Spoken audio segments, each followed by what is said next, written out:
같습니다. 오늘은 표적과 기사를 보지 못하면 이라는 시대소망 20장의 말씀으로 주여 믿나이다라는 제목의 말씀을 드립니다. 본문 말씀 요한복음 4장 46절로 53절 말씀입니다. 제가 읽도록 하겠습니다. 예수께서 다시 갈릴리 가나에 이르시니 전에 물로 포도주를 만드신 곳이라. 왕의 신하가 있어 그의 아들이 가버나움에서 병들었더니 그가 예수께서 유대로부터 갈릴리로 오셨다는 것을 듣고 가서 청하되 내려오셔서 내 아들의 병을 고쳐 주소서 하니 그가 거의 죽게 되었음이라. 예수께서 이르시되 너희는 표적과 기사를 보지 못하면 도무지 믿지 아니하리라. 신하가 이르되 주여 내 아이가 죽기 전에 내려오소서. 예수께서 이르시되 가라 내 아들이 살아 있다 하시니 그 사람이 예수께서 하신 말씀을 믿고 가더니 예수께서 이르시되 가라 내 아들이 살아 있다 하시니 그 사람이 예수께서 하신 말씀을 믿고 가더니 내려가는 길에 그 종들이 오다가 만나서 아이가 살아 있다 하거늘 그 낫기 시작한 때를 물은즉 어제 7시에 열기가 떨어졌나이다 하는지라. 그의 아버지가 예수께서 내 아들이 살아 있다 말씀하신 그때인 줄 알고 자기와 그 온 집이 다 믿으니라. 네, 오늘 본문 말씀은 왕을 섬기는 한 신하가 자신의 죽어가는 아들을 살려달라며 예수님께 찾아온 이야기로 시작합니다. 가버나움에서부터 가나까지는 약 26km가 떨어져 있었고 해발 600m 차이가 납니다. 가버나움에서 가나로 가는 길이 오르막길입니다. 여러분 교회를 다니는데 26km를 걸어오는 사람이 있다면 믿음이 좋은 사람입니까? 믿음이 없는 사람입니까? 평지도 아니고 더더군다나 600m 산지의 오르막길을 걸어 교회에 왔다면 믿음이 좋아 보입니다. 그리고 그 사람의 아들은 이제 죽어가고 있는 다급한 상황이기도 했습니다. 그가 드디어 예수님 앞에 왔습니다. 참 믿음이 있어 보이는데 시대의 소망은 그 사람에 대해서 그렇게 긍정적으로 평가하지 않습니다. 제가 좀 공감하기 어려웠던 말씀인데 198페이지의 말씀입니다.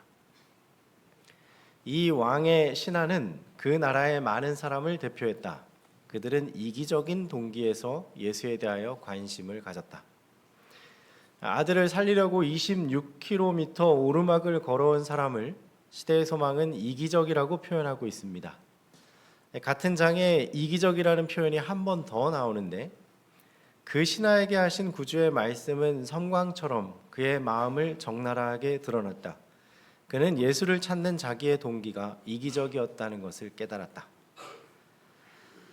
바리새인들로 하여금 이 성경 말씀을 깨닫지 못하고 또 예수님의 말씀을 왜곡시키고 이해하지 못하게 만든 것은 바로 이기심 때문이었습니다. 시대의 소망 409페이지에는 이렇게 말씀합니다. 그들로 성경의 말씀을 왜곡하고 악용하며 그리스도의 사명의 목적에 눈을 감게 한 것은 바로 이것이었다. 그리스도의 제자들까지도 이 교활한 악을 품게 될 위험이 있었다. 그리스도 예수님의 제자들도 이기적인 마음으로 예수님을 따르고 또 그런 마음을 품게 될 위험 가운데 있었다라고 말하고 있습니다. 그런데 이 이기심을 표현하면서 교활하다라고 표현합니다. 교활하다는 이유는 그것이 몰래 숨어 들어오고 언제 들어왔는지 본인이 잘 알지 못하기 때문입니다. 우리가 하나님의 말씀을 듣고 있는 순간에도 이 이기심이 교활하게 들어올 수 있습니다. 우리가 남을 위해 봉사하고 또 착한 일을 하고 있는 중에도 이 이기심은 교활하게 우리의 마음속에 들어올 수도 있습니다. 심지어는 예수님의 옆에서 그분과 함께하고 그분의 말씀을 듣는 제자들에게까지도 이기심은 교활하게 숨어 들어올 위험이 있었습니다. 자신을 예수의 제자로 분류하면서도 그의 제자가 되기 위하여 모든 것을 버리지 않은 자들은 바리새인들의 논증에 크게 영향을 받았다. 그들은 종종 믿음과 불신 사이에서 흔들리고 있었으며 그리스도 안에 숨은 지혜의 보화를 식별하지 못하였다. 제자들까지도 겉으로 보기에는 예수를 위하여 모든 것을 버린 것처럼 보였으나 마음 속으로는 자신을 위하여 큰 것을 추구하기를 그치지 않았다. 배를 버린 것, 그리고 자신의 일들, 생업을 다 버린 것, 게다가 부모를 버리고 떠났다는 것, 예수님의 제자들은 모든 것을 버린 것 같았습니다. 그런데 그들의 마음은 아무것도 버리지 않았다는 것이 드러났습니다. 왜냐하면 그들의 마음은 계속해서 무언가 누가 크냐라고 비교하고 또 그들 사이에 누가 더 큰 자리에 오를 것인가라고 경쟁하고 있었기 때문입니다. 누가 더 큰지에 대하여 분쟁을 일으킨 것은 바로 이 정신이었다. 그들과 그리스도 사이를 막고 예수의 자아희생의 사명에 몰인정하게 하고 구속의 오묘를 그토록 더디 이해하게 만든 것이 바로 이 정신이었다. 시대의 소망은 이어서 이야기합니다. 누룩을 그 작용하는 대로 놓아둔다면 부패와 쇠퇴를 일으키는 것처럼 이기심을 마음에 품으면 심령을 더럽히고 멸망시키는 작용을 하는 것이다. 이기심을 누룩에 비유합니다.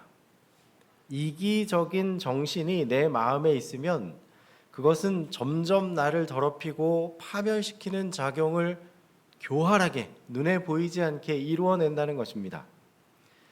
그러므로 우선적으로 우리의 관심은 우리의 마음에서 이 이기심을 빼내는 것이 첫째가 되어야 할 것입니다. 이 고관이 예수님을 찾아왔을 때 그의 상황이 정말 급박한 상황이었고 그의 마음이 간절했다는 것 우리가 알고 있고 또 인정합니다. 그가 정말 열렬하게 예수님을 찾았다는 것 우리는 사실 그대로 받아들입니다. 그러나 중요한 것은 그의 마음에 이기심이 있었다는 것입니다. 그의 마음에 이기심을 빼내야만 예수님의 말씀이 무슨 말씀인지 이해할 수 있고 또 하나님이 어떤 분이신지 알 수 있고 그리고 선한 생활을 살 수 있는 능력 그리고 선을 행할 능력을 얻게 되는 것이었습니다. 그런데 여러분 놀라운 사실은 예수님께서는 그 고관이 이미 집을 떠나기 전에 그에 대한 모든 것을 알고 계셨습니다. 고관은 예수님을 만나면 무엇인가 능력 있는 큰 일이 일어날 것을 기대하고 예수님을 찾아왔습니다. 이 왕의 신하는 어느 정도 믿음을 가지고 있었다. 그 사실은 그가 자기에게 모든 축복 중에서도 가장 귀중한 축복이라고 생각되는 것을 구하기 위하여 나온 것을 보면 알 수 있다. 예수께서는 더욱 큰 선물을 주시고자 하셨다. 예수께서는 그 아이를 고칠 뿐만 아니라 그 고관과 그의 가족이 구원의 축복에 참여하는 자들이 되어서 머지않아 예수께서 친히 일하실 밭이 될 가버나움에 불을 붙여주기를 원하셨다. 여러분 예수님께서 각 성경의 각 장마다 행하신 표적 그리고 이적은 그냥 아무 의미 없이 행하신 것이 없습니다. 예수님께서 하신 모든 일은 더 넓고 큰 일을 위하여 하셨고 또 하나님의 나라의 큰 발전을 위해서 그 일을 하셨고 한 가지도 허투루 하신 일이 없었습니다. 예수님께서는 이 고관이 왔을 때 그냥 고쳐주는 것만으로 끝나기를 원치 않으셨습니다. 그 고관이 자신의 고향인 가버나움에 먼저 돌아가서 가버나움 사람들의 마음밭을 준비하고 그들을 준비해서 하나님의 말씀을 듣게 만들기를 원하셨던 것입니다. 사랑하는 여러분, 예수님은 우리의 소원을 들어주시는 것으로 끝나는 것을 원치 않으십니다. 우리가 열렬히 부르짖는 기도를 그저 응답해 주시고 들어주시는 것으로 끝내기를 원치 않으십니다. 예수님은 우리가 기도할 때에 우리의 마음속에 있는 그리고 교활하게 스며들어온 이기심을 빼내기를 원하십니다. 우리는 하나님께 종종 소원을 빌고 그분께 기도합니다. 그리고 그 소원이 이루어지기를 간절히 때때로는 열렬히 기도하곤 합니다. 그러나 예수님은 이기심을 빼내고 품성을 개발하고 영적 혁신이 이루어지기를 원하셨습니다. 왜냐하면 그래야만 그 사람이 하나님의 유용한 일꾼이 될 수 있기 때문입니다. 그런데 여러분, 그 사람이 예수님께서 내 마음을 변화시켜 주시고 이기심을 빼내는 일에 하나님께서는 일방적으로 그 일을 하지 않으십니다. 그 일을 할 때에는 우리의 동의가 필요합니다. 예수님이 마음대로 하실 수 있는 일도 아니고 마음대로 하시는 일도 아니기 때문입니다. 그 사람이, 누군가가 자신의 마음의 상태를 깨닫고 나의 이기적 마음을 버리기로 동의할 때에 비로소 성령 하나님께서는 우리의 마음속에 일하시고 역사하시기 시작합니다. 자, 그러면 어떻게 이기심을 버릴 수 있을까요? 요한복음 4장 46절부터의 말씀을 다시 한번 보겠습니다. 예수께서 다시 갈릴리 가나에 이르시니 전에 물로 포도주를 만드신 곳이라. 왕의 신하가 있어 그의 아들이 가버나움에서 병들었더니 그가 예수께서 유대로부터 갈릴리로 오셨다는 것을 듣고 가서 청하되 내려오셔서 내 아들의 병을 고쳐주소서 하니 그가 거의 죽게 되었습니다. 여러분, 아들이 거의 죽게 된 그 상황에 26km나 떨어진 곳에 예수님을 만나기 위해 가파른 산길을 오르는 그 아버지의 마음은 어떠했겠습니까? 예수님은 당장이라도 그의 애타는 그 요청에, 기도에 응답해 주기를 원하셨습니다. 그러나 먼저 예수님께서는 하실 일이 있으셨죠. 애타고 간절한 관원의 요청에 예수님은 엉뚱한 대답을 하십니다. 너희는 표적과 기사를 보지 못하면 도무지 믿지 아니하리라. 그래, 내려가자, 내가 고쳐주겠다, 지금이라도 당장 가자 라는 대답이 아니라 뭐라고 말씀하시죠? 표적과 믿음에 대해서 예수님께서는 말씀하십니다. 예수님의 대답은 내 아들을 고쳐달라는 요청에 대한 대답이 아니라 그 신하의 마음에만 있는, 그 신하가 입으로는 표현하지 않았지만 그의 마음에 있는 질문에 대답을 해주신 것이었습니다. 여러분, 이 신하는 믿음이 있었지만 조건적인 믿음을 가졌습니다. 예수님, 만약 제 아들을 살려주면 제가 믿을게요. 예수님은 그 고관의 마음을 훤히 알고 있었습니다. 고관이 내가 예수님께 부탁하는 그 부탁을 예수님이 들어주시면 내가 예수님을 믿겠다고 그의 신앙을 걸고 있었던 것입니다. 예수님께서는 그에게 하나님의 은혜가 필요하다는 사실을 알고 계셨죠. 여러분, 이기적이라는 것은 무엇입니까? 이기적이라는 것은 나 중심으로 사는 거라고 우리는 이해합니다. 그런데 영감의 글에서는 이 이기적이라는 것에 대해서 말하기를 믿기는 믿는데 유익이 있으면 믿고 유익이 없으면 믿지 않는 것이 이기적이다라고 말하고 있습니다. 자신의 영적 상태는 아무 상관없이, 또 예수님이 어떤 분이신지, 또 그분과의 나의 관계는 어떠한지 그런 것은 아무 상관없고 그저 그분께 유익만 얻게 된다면 하는 마음으로 예수님께 나오는 정신, 그것을 이기적이라고 표현했고 그 신하의 상태가 바로 이 이기적인 상태였다라고 말합니다. 만약에 예수님께서 그의 소원을 그냥 들어주시기만 했다면 그는 아마 믿음이 훌륭한 사람인 것처럼 아주 잠깐 동안 보여질 수도 있었을 것입니다. 그러나 시간이 지나면 그는 다시 내게 어떤 유익이 있어야만 믿으려고 하는 그의 이기적 습성이 다시 나타나게 될 것입니다. 그리고 만에 하나 그의 신앙에 손해가 계속해서 끼쳐지게 된다면 그는 언제라도 예수님을 부인하고 자신의 아들이 나음을 받았다는 사실은 완전히 망각한 채 신앙을 떠날 수도 있었을 것입니다. 그래서 예수님은 이기심에 대해서 유익을 얻으면 믿고 유익이 없으면 믿지 않고자 하는 것이라 하시고 그것을 뿌리째 제거하기를 원하셨습니다. 그래서 48절에 이렇게 말씀하신 것입니다. 너희는 표적과 기사를 보지 못하면 도무지 믿지 아니하리라. 너희는 표적과 기사를 보지 못하면, 즉 내가 기적을 베풀지 않고 너희에게 유익이 없다면 너희는 도무지 믿지 않는구나 라고 예수님께서 말씀하신 것입니다. 그 신하는 예수님의 말씀을 듣고 자신의 아들을 고쳐달라는 질문에 대답하신 예수님의 대답을 듣고 그의 마음의 소리에 답을 주신 것이라는 것을 깨달았습니다. 그리고 깜짝 놀랐습니다.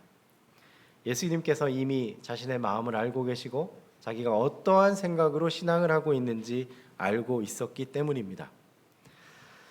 시대의 소망은 말합니다.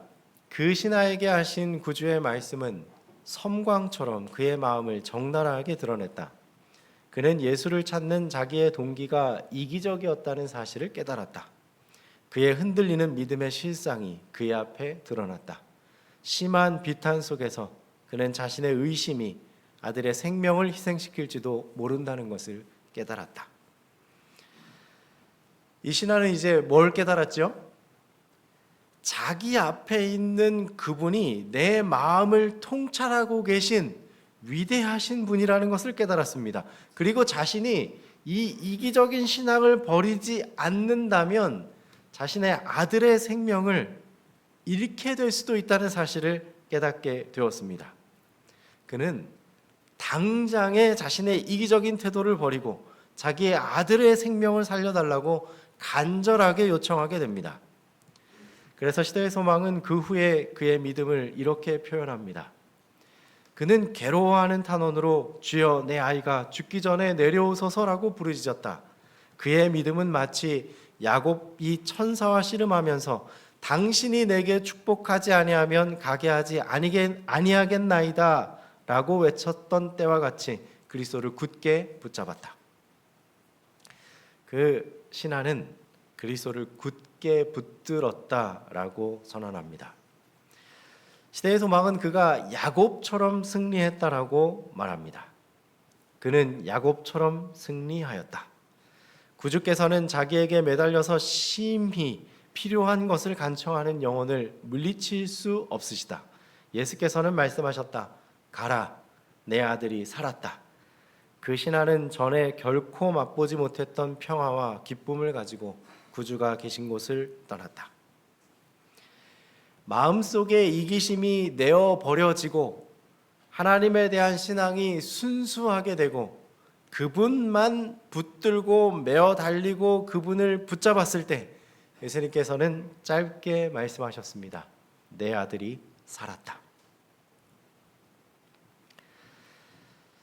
여러분, 성경 말씀을 펴고 하나님의 말씀을 들을 때에 그 말씀이 정말 생명의 말씀이 되기를 원하십니까? 그렇다면 꼭 기억하시기 바랍니다. 예수님께서 원하시는 것은 우리의 마음에, 나의 마음에 있는 이기심, 그것을 버리기를 원하십니다. 유익을 바라고 신앙하는 것은 참 좋습니다. 그러나 그 신하처럼 유익이 되면 내가 예수님을 믿고 아니라면 예수님을 버리겠다라는 신앙은 우리가 반드시 버려야 할 신앙입니다. 그리고 우리의 삶은 전적으로 예수님께 매어 달리는 믿음의 삶이 되어야 합니다. 그렇게 될 때 이 왕의 신하에게 말씀하신 것처럼 예수님께서는 생명의 말씀을 우리에게 허락해 주실 것입니다. 47절부터의 말씀입니다. 그가 예수께서 유대로부터 갈릴리로 오셨다는 것을 듣고 가서 청하되 내려오셔서 내 아들의 병을 고쳐주소서 하니 그가 거의 죽게 되었습니다. 예수께서 이르시되 너희는 표적과 기사를 보지 못하면 도무지 믿지 아니하리라. 신하가 이르되 주여 내 아이가 죽기 전에 내려오소서. 49절의 신하는 내려와 달라고 요청했습니다. 자신의 아들이 있는 가버나움까지 내려와 달라고 예수님께 요청한 것이지요. 그는 예수님께서 환자들을 고치시는 것과 또 돌보시는 것들을 봐왔습니다. 그러니까 다른 사람에게 그렇게 하신 것처럼 내게도 그렇게 해달라는 요청입니다. 내게도 오셔서 내 아들을 고쳐달라고 요청합니다. 그는 아직 예수님의 말씀의 능력을 잘 모르고 있었습니다. 그러나 이제 이 왕의 신하는 한층 더 깊은 신앙과 믿음을 갖게 됩니다. 예수님께서 함께하지 않더라도 그분의 살아있는 말씀이 나와 함께하고 그 말씀이 있다면 그 능력은 똑같이 임하게 됨을 깨닫게 된 것입니다. 저와 여러분도 오늘 그 말씀의 능력을 깨닫게 되기를 간절히 원합니다. 하나님의 말씀이 능력으로 임함을 믿습니다. 여러분, 하나님의 말씀이, 예수님의 말씀이 그 26km 내리막길 너머까지 임할 능력이 있으실까요? 아멘. 여러분, 하나님의 말씀이 저 하늘에서 이 땅에 임하고 이루어질 것을 믿으십니까? 여러분, 성경을 펼 때에 성경에 그리고 그 말씀에 능력이 있다는 사실을 깨닫게 되시기를 간절히 바랍니다. 그리고 이 왕의 신하가 경험했던 그 경험이 나의 경험이 되게 해달라고 간구하시기 바랍니다. 정말로 하나님의 말씀이 내 마음의 이기심을 잘라내고 또 그 생명의 말씀이 내게 임하면 그 생명의 말씀은 모든 것을 회복할 능력이 있게 될 것입니다. 그러나 아직 우리의 마음의 이기심이 완전히 제거되지 못한 것도 사실인 것 같습니다. 시대의 소망 199페이지에 보면 그 신하는 전에 결코 맛보지 못했던 평화와 기쁨을 가지고 구주가 계신 곳을 떠났다. 그는 자기의 아들이 나으리라는 것을 믿었을 뿐만 아니라 강한 확신을 가지고 그리스도께서 구속주가 되심을 믿었다. 여러분, 이런 경험 있으시지요? 말씀이 임해서 전에 느껴보지 못했던 그런 달콤함, 그리고 말씀으로 인한 평화와 기쁨이 마음에 샘솟았던 그 경험 있으시지요? 여러분, 말씀이 임하면, 생명의 말씀이 내게 임하면 그 생명을 우리는 경험하게 됩니다. 그것이 성경의 법칙이죠. 여러분, 이 말씀의 능력이 바로 오늘 우리도 경험하게 되기를 간절히 바랍니다. 여러분, 이제 이 신하는 예수님을 완전히 믿었습니다. 성경에 보면 이 신하가 예수님을 만났던 때가 대략 몇 시쯤입니까? 오후 1시쯤이었습니다. 그가 예수님과 만남을 갖고 가버나움으로 부지런히 내려갔다면 26km를 내려갔다면 아마 해가 지고 이제 저녁쯤 캄캄할 때쯤 되면 들어갈 수 있었습니다. 그런데 그 신하가 예수님의 말씀을 확신하지 않았다면, 믿음이 예수님의 그 말씀 살리라는 말씀에 대한 믿음이 없었다면 그는 아마 조마조마하면서 내 아들이 살았을까 의심하면서 내 아들이 혹 죽더라도 임종하는 모습이라도 봐야겠다라는 생각을 가지고 아마 열심히 내려갔어야 맞았을 것입니다. 그런데 신하가 그날 내려갔을까요? 다음 날 내려갔을까요? 그 신하는 그날 내려가지 않았습니다. 왜 그렇게 했냐면 예수님의 말씀을 분명히 믿었기 때문입니다. 아들이 살았다는 말씀을 믿었기 때문이죠. 그래서 그는 다음 날 내려갑니다. 오히려 그의 신하들이, 그의 하인들이 왕의 신하의 불안한 마음을 덜어주기 위해 저기쯤 왔을 때 미리 나왔다고 말합니다. 그리고 신하가 하인들에게 말합니다. 어제 몇 시쯤 아이가 나왔는가? 그러자 하인들이 말하죠. 어제 오후 1시쯤이었습니다. 그리고 예수님이 말씀하셨던 그 시간이었다는 사실을 깨닫고 그 신하와 온 가족이 예수님을 영접하게 되었습니다. 사랑하는 여러분, 하나님은 바로 오늘 우리도 이 동일한 경험에 참여하기를 원하십니다. 우리도 이 신하처럼 마음의 소원을 가지고 있고 또 예수님께 열렬히 간구하는 기도의 제목이 있습니다. 그런데 어느 정도 이게 이루어지면 내가 그분임을 믿고 이게 이루어지지 않으면 내가 크게 실망할 것이라는 마음을 가지고 예수님께 나오는지도 모릅니다. 그런데 그러한 때에 나의 마음이 나도 모르는 사이에 이기적일 수 있습니다. 나도 모르는 사이에 교활하고 교묘하게 이기심이 내 마음에 녹아들어서 나의 유익에 따라 신앙하려 하는 마음을 갖게 될 때가 있습니다. 또 그렇게 신앙하려는 유혹에 빠질 때도 있죠. 이만큼 해주시면 내가 예수님을 사랑하리라, 이렇게 생각할 수 있습니다. 내 소원이 이루어지면 내가 믿으리라.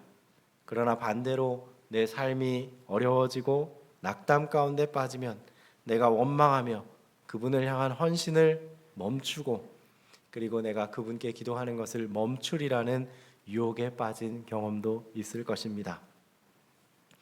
그런데 우리 예수님께서는 그런 인간적인 연약함, 그것을 동정하시는 분이십니다. 우리 예수님께서는 그것을 동정하실 뿐만 아니라 그 연약함을 제거해 주시기 원하신다는 사실을 꼭 기억하시기 바랍니다. 그리고 그것을 제거해 주시고 또 모든 것을 뛰어넘을 수 있는 생명의 말씀도 주십니다. 이 생명의 말씀이 오늘 이 안식일 독립 3.1절 독립을 기념하는 이날 우리의 마음에 생명의 말씀으로 넘치기를 간절히 소원합니다. 주의 생명의 말씀이 우리 종합교회 모든 성도 여러분들의 마음과 그리고 신앙 위에 넘치기를 바라며 말씀을 드리겠습니다.